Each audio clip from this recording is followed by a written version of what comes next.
Hello, friends. Happy Tuesday. Happy post-trade deadline day. That's right. The Montreal Canadiens wheeling and dealing is over for this regular season. The Canadiens are back in action on Thursday when they welcome in the Florida Panthers after last night's 3-2 overtime loss. Off the stick of Brad Marchand, his second of the night turns into the game winner. Boston 3, Montreal 2. But we're not here to really talk and react to the Canadiens' latest loss in a game in which they picked up a point. Let's react to what Kent Hughes and his front office staff managed to do on NHL trade deadline. We've been pretty consistent here on our podcast in the Car with Star, as always, presented by Poutineville, Vaudreuil-Dorion, Ash Gregoire, Chambly-Nissan, and my friends at K-Stop, Gaspar, and Depanneur. We've been consistent in the weeks leading up to trade deadline. I told you what was going to happen, and it happened, right? Go back and look. We knew Tyler Toffoli was going to be dealt. We knew Ben Sherratt was as good as gone. We knew Arturi Lehkonen was as good as gone. All three of those guys are gone. Brett Kulak I wouldn't say Brett Kulak's name came out of nowhere, but he gets shipped out to Edmonton, and the Montreal Canadiens make a move with the New Jersey Devils, sending goaltender Andrew Hammond for Nate Scharr coming back the other way. Some moves of significant size, some moves that really don't move the needle. Nate Scharr is one of those moves. So is Logason, the guy they got from Edmonton. Really depth moves that help out the American Hockey League with Laval. The Scharr move is a good one because Scharr played for Utica, and the Canadiens AHL affiliate Laval. They're fighting back and forth with Utica. So this is a good little AHL competitive move, getting one of their better players away from a rival with Utica at the American Hockey League level. But it's about what the Canadiens managed to do in trading away Arturi Lehkonen, what they got for Brett Kulak. The fact that, in my opinion, this team made great moves and great decisions by trading away who they decided to trade with. And I've already seen some criticism directed at Kent Hughes about the lack of moves from their side of this argument, right? And the logic that I hear from the skeptics this morning was basically this. Well, the Canadiens moved players contending teams wanted for their hopeful deep playoff run, while aging players with long contracts, borderline immovable contracts, are still here. Okay, Shea Weber's still here. Jeff Petry's still here. Brendan Gallagher's still here. Carey Price is still here. Paul Byron is still here. Yoel Armia is still here. David Savard is still here. These are some of the players that some fans, anyway, wanted traded yesterday. They wanted those moves done yesterday. And the criticism is those guys are still here. The Canadiens aren't any closer to rebuilding today than they were yesterday. To that I say, where are you coming from, man? Like, what logic are you applying for that to make sense? Because tell me how that makes sense. I need it explained to me like I'm a 3-year-old. Because who is doing you any favors taking Jeff Petry off your hands? Who is doing any favors taking Brendan Gallagher's god-awful contract off your hands? Nobody is lining up to do that. As a matter of fact, your logic is so flawed, it's backwards. That's how wrong it is. You've got it completely reversed. The Montreal Canadiens, I can tell you, my friends, were very close yesterday to making 2 deals that didn't happen. One was for Shea Weber, the other was for Jeff Petry. And guess what? If the Canadiens moved either of those 2 players, the Canadiens would have to have given up assets to make that move. Full stop. I guarantee you that's a factual statement I just made. If the Canadiens were going to move Jeff Petry, they had to throw in at least one asset to make it appetizing for whatever team was going to get Jeff Petry to take him off the books of the Montreal Canadiens.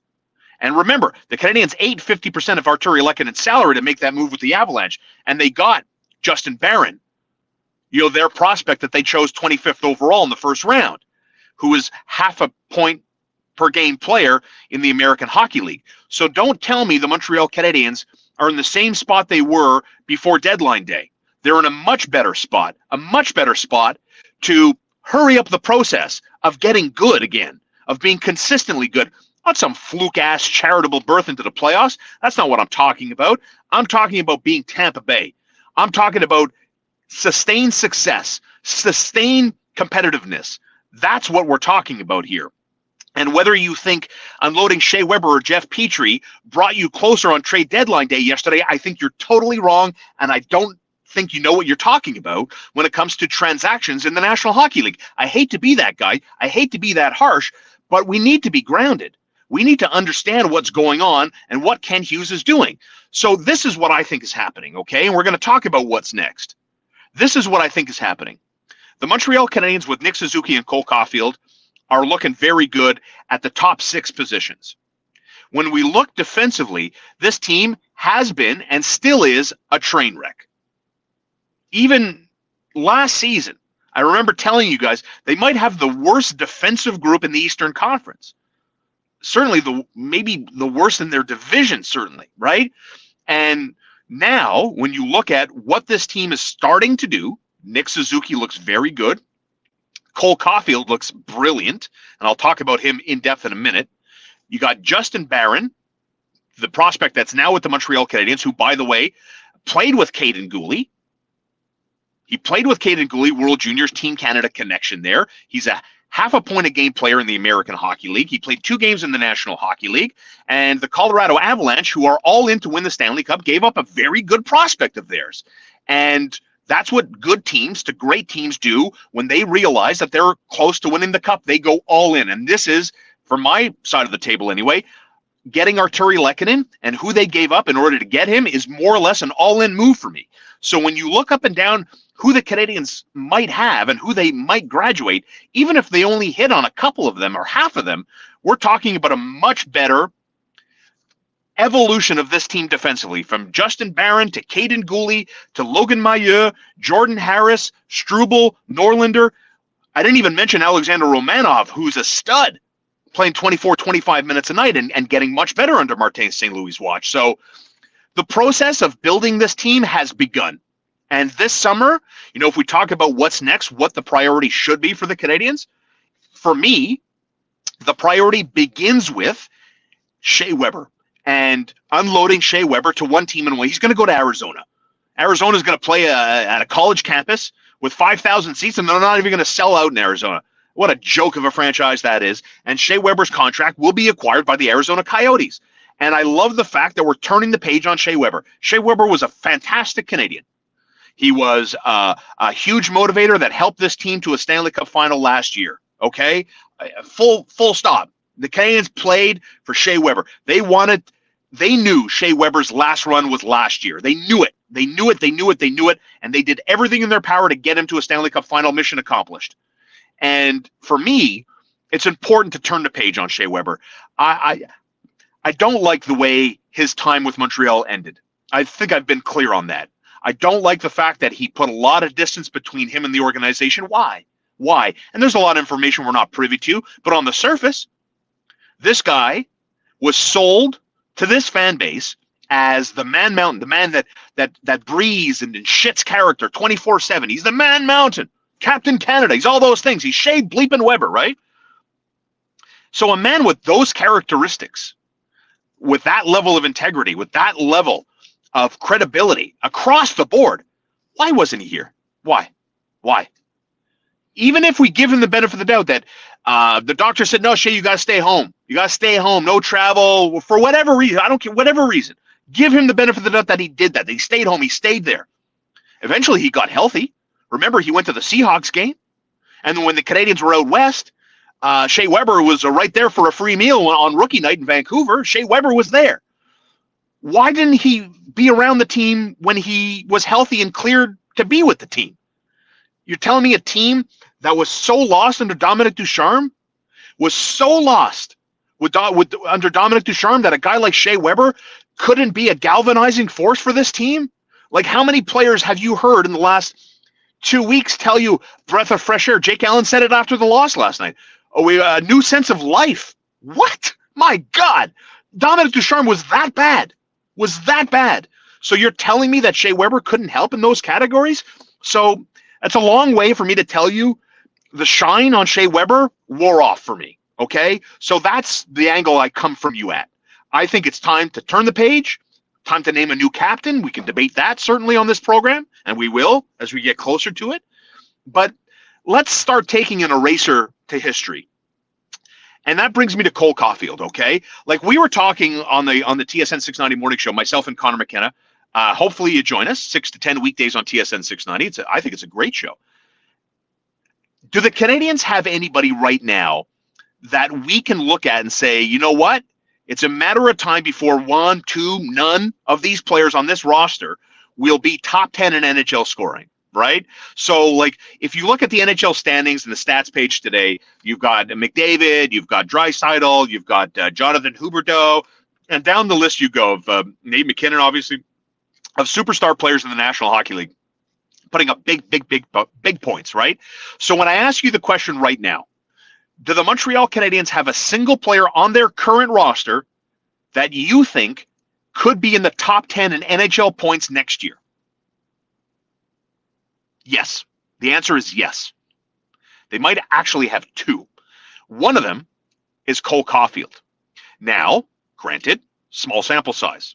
Cole Caufield has played 18 games under Martin St. Louis' watch. Remember, he scored once in 45 with Ducharme this regular season. He scored twice in 8 seconds in one game this year. Never forget that. So in 18 games under Martin St. Louis, Cole Caufield has 22 points. That, my friends, prorates to 100 points, 54 goals. That's what I talk about when I tell you it's time to take an eraser to Canadiens history. And Cole Caufield is my eraser. No disrespect to Stéphane Richer. No disrespect to Mats Naslund. Those are two answers to a trivia question. Who was the last guy to score 50 in a season? Who was the last guy to score 100 points in a season for the Canadiens? Stéphane Richer, 50 goals. Mats Naslund, 100 points. Now look, to get from Cole Caufield doing this in 18 games to Cole Caufield doing this over 82 games is a very big gap. I'm not here to tell you that he's going to make that leap next year, but I'm here to tell you this is the best spot the Canadiens have been in since, I don't know, Guy Lafleur. When I talk about the possibility of the Montreal Canadiens having a potent 1-2 punch, a number 1 C and a number 1 winger that potentially has the ceiling to drop 50 and 100. Cole Caufield, the eraser to Canadiens history, and I am here for it, my friends. And it's been an unbelievable ride. Tyler Toffoli, Ben Sherratt, Andrew Hammond, Brett Kulak. The Montreal Canadiens will have 2 first-round picks, 2 second-round picks. They got 2 first-rounders next year. They're going to have 4 first-round picks in the next 2 drafts. That, my friends, is not nothing. So to the haters that say Kent Hughes is shit, doesn't know what he's doing, they still have Drouin, they still have Weber, they still have Gallagher, they still have Price.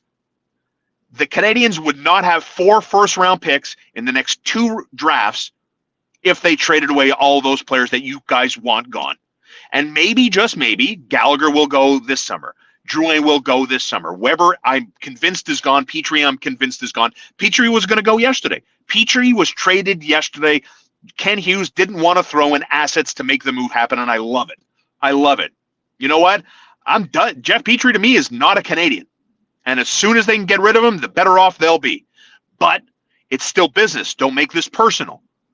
It's not about how Costco people treat Jeff Petrie's wife. It's not about what the Petries think about the government of Canada. He's a hockey player first, and that's where it should stay.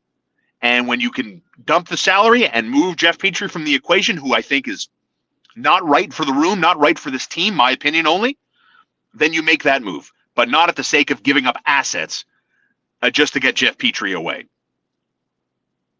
And that's where we are. And the Montreal Canadiens are back in action on Thursday when they welcome in the visiting Florida Panthers. And for my 2 cents today, I would bet the Colorado Avalanche to win the Stanley Cup this year. If you're asking me, Sean, you got $5, where are you putting it? I'm going to put it on the Colorado Avalanche today. They are all in, my friends. And get ready. We still got the rest of this month and all of next month. And the Montreal Canadiens, busy summer. The draft in Montreal this July, man, it is going to be awesome. This is going to be one of the best off seasons. I'm so excited for this off season, for this fan base, for this team. Where are they going to go? The Kent Hughes honeymoon. We are in it. Don't forget, my friends, we are in the Kent Hughes honeymoon. It will come to an end eventually. And where will the team be when that honeymoon ends? Hit me up in the comments. I'll try to react to as many as I can. Don't forget, Canadians, as I mentioned, in action Thursday. Coincidentally, Poutine-Vaudreuil opens this week on Thursday. Don't forget, they're always open Thursday through Saturday. Proud sponsors of In the Car with Star. Live comedy, April 16th. Poutine-Vaudreuil-Dorion.com is where you want to go get your tickets. And, of course, you got to get there in your car. That means you need to fuel up at K-Stop Gas Bar and Depiner, Highway 138 in Ganawage. Great snacks. Snacks that we don't get here because, they cross the border. It's so easy. And they bring the American snacks. Like when I got my Nexus card to go to Plattsburgh, and I always go to the grocery store in Plattsburgh because they have great snacks I can't get here on I Am a Snack Guy. K-Stop Gas Bar and Depiner does that for me. So now I don't have to go to across the border for snacks. K-Stop does that. And they bring back tasty American snacks that we don't have access to. So you have access because of me. They're proud sponsors of In the Car with Star, K-Stop Gas Bar and Depiner. Premium fuel at discount prices. You save the taxes, my friend. Check them out, Highway 138 in Ganawage, right in the Playground Poker parking lot. Tell them In the Car with Star sent you, and you get to stay in your car because at K-Stop, it's gas 24/7, and they have a gas jockey. A guy's going to come in and fuel up. You say, hey, listen, buddy, 40 regular. 40 regular is like a drop in the tank these days, but it is what it is. But you just stay in your car. It's great. It's perfect for lazy guys like me, and maybe you. All right? Thank you, my friends. We'll be back later this week, and I'm going to California Friday. Yay! I'm off to California playing 9 rounds of golf in 6 days. Lots of golf. I'll be on the Pacific side of things. I'll be in Southern California, Newport Beach on Friday. So I hope you guys like Vista Views because I'm going to do some podcasts from California next week. I'm playing my first round of golf Friday. We're Wednesday today. Thursday. Golf this week. I can't wait. Okay, guys.